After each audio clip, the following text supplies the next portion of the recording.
All right, peace. So I received a comment in my email today. A brother put me on to something that a statement that Adam Silver made about how he wants to make sure that there's a female head coach in the NBA sooner rather than later. And he was saying that it occurred to him what I had stated about Adam Silver being a homosexual, allegedly. All right, and that is my belief that he is a homosexual, allegedly. Now, if you look him up, it will tell you that he recently got married. I mean, for whatever that's worth. But at the end of the day, Adam Silver's main job is to be an agent for change. All right, and agent and change should be in capital letters when you think of what his job is. His job is to bring about as much social engineering as he can by doing what he can in the NBA. And the two major sports leagues, the NFL and the NBA, they're being paid behind the scenes to do these things.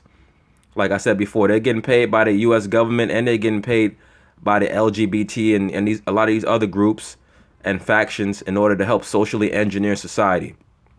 So now in this show here, Sports Center, with Jamel Hill and Michael Smith, they've invited these three females onto their show. I think part of it's for so-called Women's Month. So let's see how they cover this story. All right. Now we welcome in ESPNW's The Trifecta. Ladies, how are you? Sarah Spain, Jay McManus, Kate Fagan. Now, for those of you who don't know, the chick on the left, Sarah Spain, is a big athletic groupie. She's a groupie to a lot of athletes from Chicago. If you Google her, you see her all over Michael Jordan. She was infatuated with Michael Jordan back in the day. She's a big Amazonian looking moron who's also a big super feminist. She recently supposedly got quote unquote married, even though she's about 45 years old. So what that tells you is that, she had a lot of tread on her tires and a lot of roast beef between her legs, and now she's ready to settle down. The middle one, Jane McManus, she's she's probably the most viable out of the three in regards to her journalistic integrity, even though she's also an idiot. And the one on the right is a lesbian. All right, so let's see what they have to say. Again, you all will be holding down ESPN Radio tonight from 9 p.m. to midnight, special on women making history. And this is also something that I want brothers and all men who's watching this video, it doesn't really matter, but particularly the so-called black man, because the so-called black man is the one who suffers under this system the worst. Notice the rapport between the so-called black female Jamel Hill, and these three females. Watch how Michael Smith gets marginalized in the conversation. You must remember something. The so-called black female gravitates towards feminism before she does her so-called racial allegiance. All right, particularly the liberal black female. Concentrate on that. The liberal black female, she gravitates towards gender-based revolution or societal engineering or quote unquote equality more than she does her race. And you're going to see that in this interview as this simp, this idiot over here, Michael Smith, he's completely marginalized and left on the sideline, and he's happy to be so because he's happy to just get his check. I'm sure lots of fun topics there. But of course, we wanted to start by talking about something very serious, especially in the city of Chicago. And that I know what's coming. Jay Cutler's butt. And I don't want to excuse myself. Now look at how these four females start the conversation. They start the conversation with a picture of a quarterback's backside that he posted on some social media outlet. Right now, imagine if four men had sat down and said, you know what, the first thing that we want to do is we want to throw up a photo of some famous female athlete's butt. It would have been you're viewing her as a sexual object, etc., etc. Michael, don't you play like you didn't like that? It's not exploited if your wife does it, right? Yeah. Well, that's what I was asking. I mean, Sarah, you're somewhat recently married. Right. Would you ever put hubby on blast? That is, by the way, Kristen Cavallari who posted that about Right. Jay Cutler. Right. Ever put the hubby on blast? I don't think my hubby would like that, but he does have an equally as delicious derriere. So I feel like. Yeah, this is exactly the type of conversation that we look for on ESPN. I feel like if my husband caught me in some sort of odd position, but I looked fantastic. And what position might that be? With the lights off? That's about the only position I could think of. I would be a lot less angry than if I didn't look good. Okay, you guys have thoughts? I mean, this obviously went through, like, I'm assuming this was like a pose that he did hundreds of shots of. This isn't just there was one. some filtering. I mean, he's and still a editing. human. He had to have, like, taken at least 30 of those. Make sure that he got the good one. Well, I'm just like, Jay Cutler is just out here living his best life. Right. Just, he's showing people exactly where they can kiss, right? He's like, I may be unemployed, but That I'm sounds like having a decent time. I might be like think piecing this too much, but I was wondering if there was doubt if you could be think piecing anything. You'd have to have a brain to actually think.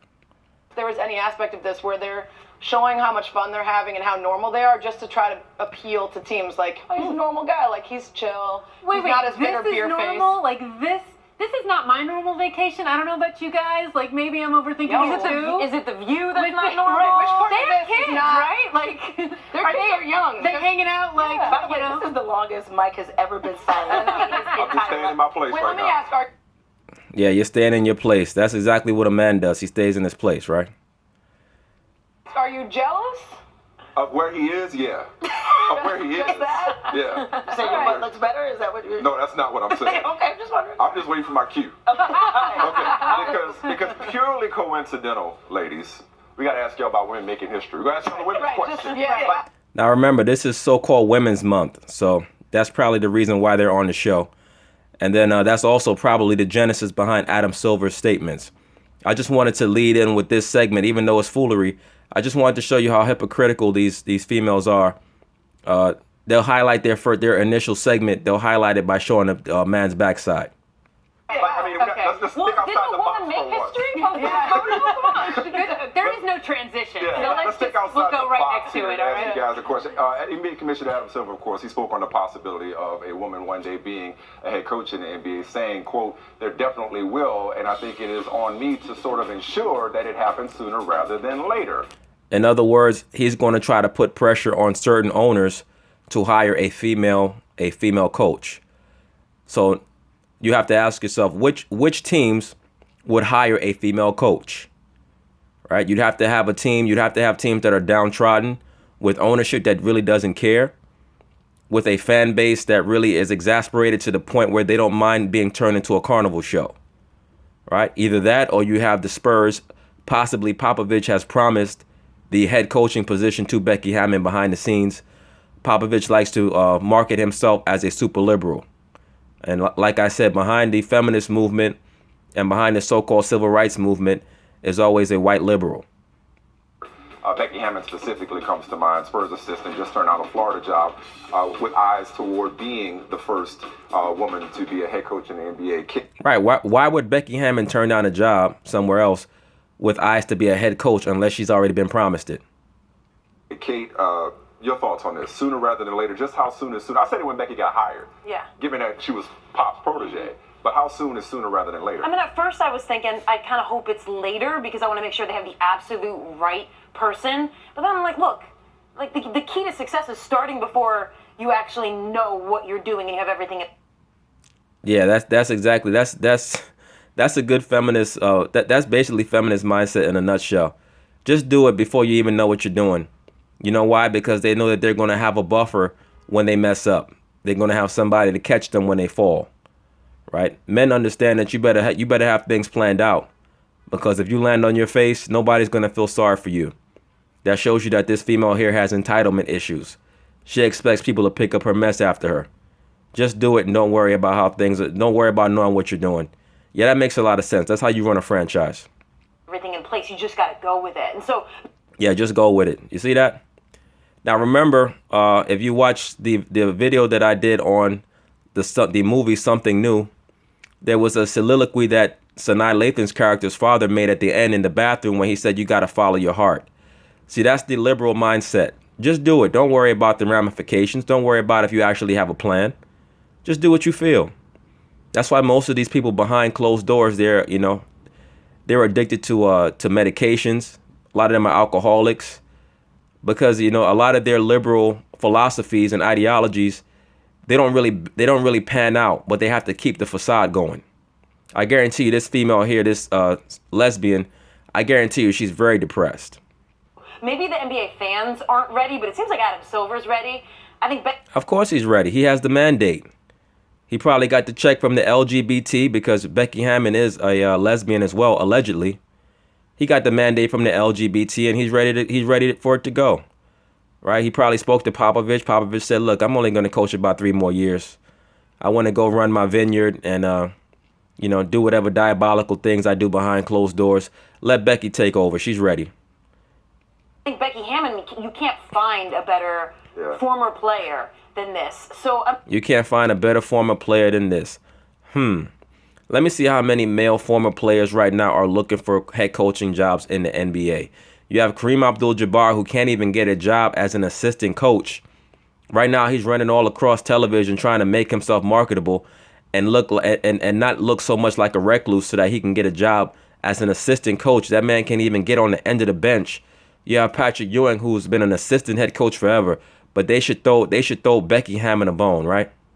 Okay, I got you. So, I mean, you're just going to have to drag people along, even if there are already some. Jane, Just drag them along, meaning who cares if people object? I thought the most interesting thing was he said it's kind of on me to ensure Well, I that think that happens. makes sense. How Look, important is it? basketball is a sport that women and men both play, Yeah. right? So it's one of those sports where it's natural for a woman to be a coach. You don't have to. The gender issue, men coach women, women coach men. That's entirely Women coach men where? possible. Becky Hammon, clearly, the leading candidate out there, but The only candidate. For there to be a leading candidate, there has to be other women. The only candidate. has she paid her dues yet? I mean, the If you have to ask, you already know the answer. one thing that hampers women getting opportunities is not paying your dues before you get that shot, because then people don't. Oh, you mean you're actually admitting that they're giving women positions that they don't deserve to get? Oh, wow. They might suspend her. People don't take you seriously, and they don't give you the respect you deserve. Well, if you haven't paid your dues yet, then it wouldn't be a factor of you not getting the respect you deserve. It would be a factor of you not getting the respect because you don't deserve it. But when Pop puts you on his staff Right. and relies on you, that carries a lot more. Well, and I think what's interesting is that the way we usually view this is it's some sort of affront to women if this doesn't happen. I think it's as much an insult to how we view men if we really want to keep going with this BS argument that men cannot listen to strong women. No, it's not a matter of men not listening to strong women. It's a matter of men not wanting to listen to nonsense. Men are programmed to gravitate towards logic, reason, and rationale. Females are programmed to gravitate towards their emotions, right? There's 2 totally different thought processes in play, right? The male brain functions differently from the female brain. That's why they have different hormones. That's why they have different chemical functions. It's not really that complex. It's not about not wanting to listen to a so-called strong woman. The reason why most of you females are single, meaning most liberal females, is because they're going under the pretense that people actually care what they think. Most people do not care what you think. Right? Like I do it every day for an hour. yeah, you do. Yeah, and then Yeah, because you're getting paid to. That's why they linked you guys together. It's almost like the movie Lethal Weapon when they put Mel Gibson with Danny Glover because nobody else wanted to work with him. That's Jamel Hill. Nobody else wanted to work with her. And then I also call you just to make sure you're listening. No, but I mean, and look, I get that there is some element of that. Is will they respect her? Will they think that she knows her stuff? Will they listen in the clutch moments? All that stuff. But if we really They will at first, because she will get a job, probably most likely a Spurs job in a couple of years when Pop steps down, because I don't see another team giving her that job. They will at first, and then afterwards they're going to start to struggle. And then that experiment will end, like it has in every other venue where they tried to force a female coach down people's throat. You have to understand the reason why they're doing that is because a coach represents a sage. A coach represents a professor, a teacher. They want to put the image of the woman in that authoritative position to continue to promote that philosophy of a female being a judge, a female being a godlike figure. All right. That's why you have a lot of these black males talking about that black woman is God nonsense. Why is that? Because they grew up in households where the woman had the final say and the only say. So it's easy for them to accept. And they get that from the so-called white liberals. All right. They try to act like it comes from some ancient source from the so-called ancestors, as they call it. But it's really just a philosophy that was pushed on the whole world by the so-called white liberals. But let's continue on. Really believe that an entire league full of men has never listened to a powerful woman in their lives, whether it be a family member, a wife, a friend, another boss. Yep. I think we're just perpetuating that if we don't decide at some point to give men a little bit more credit. Yeah. What a weak attempt at a mind game. In other words, you know what? You men, you've grown up, you've had a female authority figure before, like your mother or like an aunt or your grandmother. So why not listen to a coach? You know why? Because your mother is your mother and your coach is a coach. Those are two totally separate factions. Those are two totally separate vocations. All right? You don't listen to an average female because that's not your mother. And this goes into a mind game that a lot of particularly black females play today whenever they're put under scrutiny. They'll say, well, isn't your mother black? Because what they're trying to do is they're trying to synchronize themselves as a mother figure to you so that you have to listen to them by default. All right. That's a trick that liberal females play to try to assume a mother type figure because they know that they cannot trump you with their reasoning, with rationale. So they have to try to trump you with emotion. Every man knows that your mother has a special place in your spirit, in your mind. Why is that? Because of that connection from when you were in her womb, from being raised by her. So the woman wants to assume that role. The average woman wants to assume that role as your mother so that she can have that same level of control and that same emotional connection with you where she can try to dominate you just off of general principles as opposed to having earned it. These women don't want to earn what they're looking for. They want to be gifted it. Yeah, I more or less look at at the pipeline. What kind of pipeline is being created? As Three at the moment. There's no pipeline being created. It's all for a show. It's nonsense. What do you think? There's going to be 15 female head coaches in the NBA? That shows you all this feminist nonsense. What it really is, it's just females hating being women. They look in the mirror and they say, wow, men have everything. I want to do what men do. That's all it's about. They try to act like, and they try to put forth this cover and this facade that they love being women so much and women are so powerful. If you were so confident and loving of yourself and your femininity, you would not always be trying to usurp male roles. You're worried about coaching men. You're not worried about coaching women. Why is that? Because coaching a woman is not good enough for you. It goes back to what I stated in that video about Candace Wiggins and the WNBA. They know the WNBA gets no recognition. It gets no attention. So in order to make a splash, okay, we have to force our way into the viewers' minds by trying to take over the NBA. All right. The NBA is they better be very, very careful. They're on an iceberg of liberalism, and they're going to tip over. Right. You have Nancy Lieberman, obviously, with the Kings. And that to me is always the telltale sign. Like, you know, Greg Popovich is considered one of the most progressive coaches in all of sports. Allegedly, in regards to his beliefs societally. Allegedly, he's liberal, but who knows how he thinks behind closed doors. But anyway. The Spurs are a fantastic organization. We know that they're very broad thinking in how they do things. Is it more progress if you see, to me, it's more progress if you see another organization begin to do this on a regular basis? Because in the NFL, for a hot second, you had a woman that was an assistant, and then now we're looking around like, okay, well, what happened with that? Well, what did you think was going to happen? You was going to have women everywhere teaching men how to tackle? I mean, some of the thought process behind some of these females on television, these liberal females, you have to wonder how, I guarantee you, if you did a search on all their purses, there's at least 3 or 4 pill bottles in each one of their purses. I guarantee you that. But let's continue on in part 2. Peace.